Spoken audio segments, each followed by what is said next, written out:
Hi everyone, Stephanie with Mama Bear Inc. Welcome back to another Shake It Up Friday card making video here on my YouTube channel. Today we're going to be making a shaker card and that I am drawing inspiration from a card that I saw on Pinterest by Yoon Sun Her. And it was just really cool to me, the original card. And so I decided to kind of do my own take on it here today. And so I'm starting out with a piece of Tim Holtz watercolor paper. This is the smaller version that is 5.5 by 4.25. And I'm going to ink it up in 3 different Distress ink colors with my mini blending tool. We're using scattered straws, sponge sugar, and broken china today. And I'm just going to kind of ink that up in lines, blending in the center until I get down to the bottom and the broken china. And so, just getting a little bit more blue on there. So now that I have the entire piece inked the way that I want, I'm just going to take some regular old water in a spray bottle and hold it quite a ways above and spray it down real good. And then I'm going to let that dry naturally. And so once it was dry, I did cut it down to 5.25 by 4. And now I'm going to be using this cut and emboss set by Momenta. It's a butterfly set. And I'm going to place the butterfly outline onto the front of my card. This is what's going to cut our shaker outline. And I just used that straight edge there to make sure that the butterfly was straight.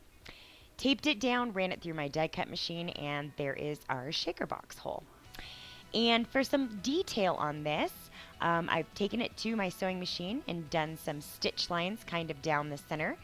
And so now I just need to cut those threads out of the center because we don't want those obscuring our shaker box. But I do kind of want to leave those ends a little rough and sticking up there. So our card base today is made of taffy cardstock by Basil, and I've just cut it 11 by 4.25 and scored it at 5.5 for a standard top folding card. And that's going to be the bottom, but we do need to lift our card front up off the page. And so I'm using some really thick fun foam today. This is 3 millimeters thick, and I just found it at my local Hobby Lobby, so it's really easy to get your hands on. I placed my card front down onto the fun foam and outlined my image and just stuck my scissors in there and went to town. And now that's going to fit around. You can see I did trim it out a little bit more. So the next item of business is to create our shaker window so that there's something to stop all of our little shaker pieces from coming out. And I'm applying tape runner all the way around my butterfly image so that I can lay that piece of acetate. And that is just a piece of used packaging from a set of stamps. And I'm laying that down and making sure that it is on there very well. And now we're going to place that fun foam piece over top of the butterfly. And I'm being extremely generous with the tape runner because this is such thick fun foam. I just don't know what it's going to take to hold it down. This is the first time I've used it, so I'm using a lot of tape runner. And now that we've got that piece down, I'm lining it up on the card just to see how it looks, and I've decided that I need some color behind there. And so I found this piece of sunburst paper that I want to use, and I'm breaking out the sequins.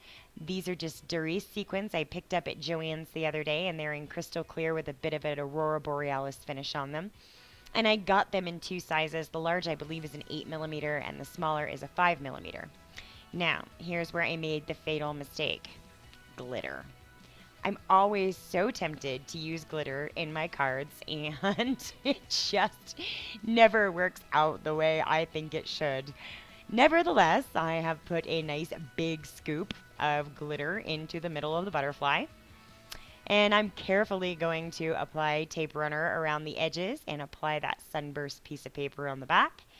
And now 1, 2, 3, let's see what it looks like. And there, it doesn't look too awful bad. Kind of pretty. Lots of glitter and sparkle, and those sequins really kind of give some nice bling. And now we need to tack that panel down onto the front of the card. And again, I'm being extremely generous with the tape runner. and just going to do my best to center that on the front of the card. And the glitter still doesn't look too awful bad at this point. Now I'm going to take more of those sequins and some multimedia matte glue and attach them to the front in just kind of a random pattern down those stitch lines and around that butterfly. I like the multimedia matte glue because it does dry completely clear with no gloss finish. So it does dry matte, which means that you can't see where you may have gotten glue all over the place. And these little sequins gave me a little bit of trouble because they were kind of sticking together. But in any case, once I applied, I can never leave good enough alone. So I applied just a couple of more, and there's space on the front of the card that you could put a sentiment stamp on it. I just decided not to. Leave it an all occasion card.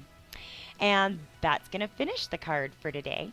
Thanks so much for watching. I appreciate it, and I look forward to talking with you again soon. Take care.